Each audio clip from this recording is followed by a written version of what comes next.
Microsoft நிறுவனத்தின் Windows இயங்குதளம் சுமார் 18 மணி நேரத்தை கடந்து தொழில்நுட்ப கோளாறு காரணமாக முடங்கியுள்ளதால் உலகம் முழுவதும் கணினி பயன்பாடு ஸ்தம்பித்து போயுள்ளது.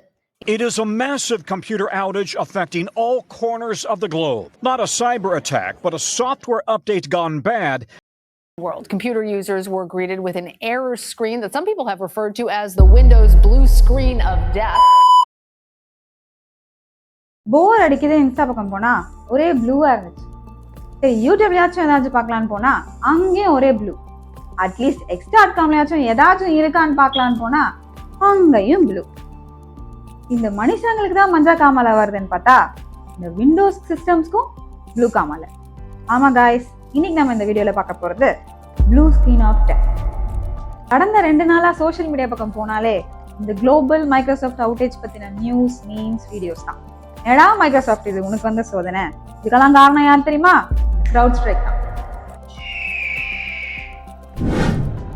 ஒரே ஒரு பாட்டுல ஃபேமஸ் ஆனவங்களை பத்தி கேள்விப்பட்டிருக்கோம். ஆனா ஒரே ஒரு ஃபைலால இப்போ ஃபேமஸ் ஆனவங்க தான் CrowdStrike. போன ஃப்ரைடே, அதாவது 19th ஜூலை, CrowdStrike அவங்க சாஃப்ட்வேருக்கு ஒரு அப்டேட் ரிலீஸ் பண்ணியிருக்காங்க. அந்த update made some logic error which caused the systems to crash. இது ஒரு 2 சிஸ்டம்க்கு இல்லை, யாரெல்லாம் CrowdStrikeோட ஃபால்கன் ஆஃப் பண்ணியிருந்தாங்களோ அவங்க சிஸ்டம்க்கு எல்லாம், சொல்லப்போனா வேர்ல்ட் ஃபுல்லா. சரி, யார் இந்த CrowdStrike? இவங்க அப்படி என்னதான் பண்றாங்க? CrowdStrike ஒரு US based cyber security providing company. இவங்க பிஸ்னஸ் அண்ட் லார்ஜ் ஆர்கனைசேஷன்ஸ்க்கு மட்டும் ransomware, malware and internet security ப்ராடக்ட்ஸை ப்ரொவைட் பண்றாங்க. அதுலேயும் முக்கியமா end points and threat intelligence provide பண்றாங்க. இவங்களோட ஸ்பெஷாலிட்டி என்னன்னா, இவங்களோட எண்ட் பாயிண்ட் ப்ரொடெக்ஷன் சிஸ்டம் வந்து கிளவுட் பேஸ்ட். அதாவது இவங்க அப்ளிகேஷன் சைஸ் வெறும் 5 to 10 MB தான். ஆனா இது ரன் ஆகுது, ரெஃபர் ஆகுது எல்லாமே கிளவுட்ல. அது மட்டும் இல்லாம இவங்க ஏஐயும் யூஸ் பண்றாங்க. இந்த எண்ட் பாயிண்ட்னு பேசுறோமே அப்படின்னா என்ன? இப்போ ஒரு பிசினஸ் ஆர்கனைசேஷன் எடுத்துக்கிட்டோம்னா அதுல நிறைய எம்ப்ளாயிஸ் இருப்பாங்க. அவங்க ஒர்க் பண்றதுக்கும் பிசினஸ் ரன் பண்றதுக்கும் desktop, laptop, mobile or tablet இருக்கும். இதுதான் எண்ட் பாயிண்ட். ஏன் இந்த எண்ட் பாயிண்ட் சிஸ்டம்க்கு ப்ரொடெக்ஷன் தரணும்? ஏன்னா இது எல்லாமே மெயின் சர்வரோட கனெக்ட் ஆகிருக்கும். இப்போ ஒரு ஹேக்கர் இந்த ஆர்கனைசேஷனை ஹேக் பண்ண நினைச்சா ஒரு எண்ட் பாயிண்ட் சிஸ்டம் ஹேக் பண்ணா மட்டும் போதும். அவங்க அந்த மொத்த ஆர்கனைசேஷனோட டேட்டாவை ஹேக் பண்ண நிறைய பாசிபிலிட்டிஸ் இருக்கு. இதை ப்ரிவென்ட் பண்றதுக்கு தான் CrowdStrike சர்வீஸை நிறைய பெரிய ஆர்கனைசேஷன்ஸ் யூஸ் பண்றாங்க. சரி, இந்த ப்ளூ ஸ்கிரீன் ஆஃப் டெத்துக்கு சொல்யூஷன் கிடைச்சிச்சா அப்படின்னு கேட்டீங்கன்னா எஸ். ஆர்கனைசேஷன்ஸ் CrowdStrikeக்கு இந்த இஷ்யூ ரிப்போர்ட் பண்ண கொஞ்ச நேரத்திலே அவங்க ஃபிக்ஸ் கண்டுபிடிச்சிட்டாங்க. இதுக்கெல்லாம் காரணம் ஒரே ஒரு ஃபைல் தான். இந்த ஒரே ஒரு ஃபைலால விண்டோஸ் சிஸ்டம் பூட் ஆக முடியாம பூட் லூப்ல மாட்டிச்சு. இதனால வந்தது தான் ப்ளூ ஸ்கிரீன் ஆஃப் டெத். ஒரு பேட்ச் போட்டு ஃபெயில் ஆச்சுன்னா அதை ரிவர்ட் பண்ணணும். ஆனா இவங்க என்ன பண்ணிருக்காங்கன்னா, இவங்க கிளைண்ட்ஸ்க்கு அந்த ஃபைலை டெலீட் பண்ண சொல்லி மெயில் போட்டிருக்காங்க. அதுவும் சேஃப் மோட்ல போய்.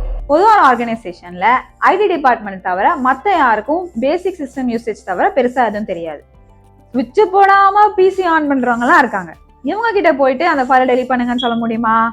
அது மட்டும் இல்லாம ஒரு பிசியா போயிட்டு ஃபைலை டெலீட் பண்ற அளவுக்கு ஹார்ட்வேர் சப்போர்ட் பர்சனும் இருக்க மாட்டாங்க. இதுக்கு வேற வழியே இல்லையா அப்படின்னு கேட்டீங்கன்னா, ஒரு அப்டேட் போட்டு அந்த ஃபைலை டெலீட் பண்ண முடியும். ஆனா இதுக்கு டைம் ஆகும் அப்படின்னு சொல்லிட்டு தான் அந்த ஹாட் ஃபிக்ஸ் சொல்யூஷனை ப்ரொவைட் பண்ணிருக்காங்க. இந்த இஷ்யூ ஃபிக்ஸ் ஆச்சா இல்லையான்னு கேட்டீங்கன்னா, CrowdStrike சொன்னபடி 90% ஃபிக்ஸ் ஆயிருக்கு. இன்னும் சில பேருக்கு இந்த இஷ்யூ பர்சிஸ்ட் ஆகி தான் இருக்கு. ஹோப்ஃபுல்லி அவங்களுக்கும் இந்த இஷ்யூ ஃபிக்ஸ் ஆகுதான்னு பார்க்கலாம். சரி, அன்னைக்கு இது மட்டும் தான் நியூஸான்னு கேட்டீங்கன்னா அதுதான் இல்லை. உலகமே இந்த இன்டர்நேஷனல் ப்ளூ ஸ்கிரீன் டேவை செலிப்ரேட் பண்ணிட்டு இருக்கும் போது ஒரு ஹேக்கர் கம்பெனி சைலண்டா India's largest crypto currency exchange ஆன வசிரக்ஸை ஹேக் பண்ணி $230 billion ஆஃப் கிரிப்டோ கரன்சியை தூக்கிட்டாங்க. அதை பத்தின ஒரு ஃபுல் வீடியோ வேணும்னு உங்களுக்கு தோணுச்சுன்னா கமெண்ட்ல சொல்லுங்க. ஓகே காய்ஸ், நம்ம இந்த வீடியோட எண்டுக்கு வந்துட்டோம். இந்த வீடியோவில் நம்ம CrowdStrike பத்தி பார்த்தோம், மைக்ரோசாஃப்ட் அவுட்டேஜ் பத்தி பார்த்தோம். ஸோ இதை பத்தின உங்களுக்கு ஒரு ஐடியா கிடைச்சிருக்கும்னு நினைக்கிறேன். பத்தி ஏதாவது டவுட் இருந்துச்சுன்னா கமெண்ட்ஸ்ல சொல்லுங்க, கிளாரிஃபை பண்ண ட்ரை பண்ணலாம். ஓகே காய்ஸ், இந்த வீடியோ உங்களுக்கு பிடிச்சிருந்துச்சுன்னா லைக் பண்ணுங்க, ஷேர் பண்ணுங்க, கமெண்ட் பண்ணுங்க, முக்கியமா சப்ஸ்கிரைப் பண்ணுங்க. I hope to see you guys in the next video. Until then, it's bye from Divya. Be safe.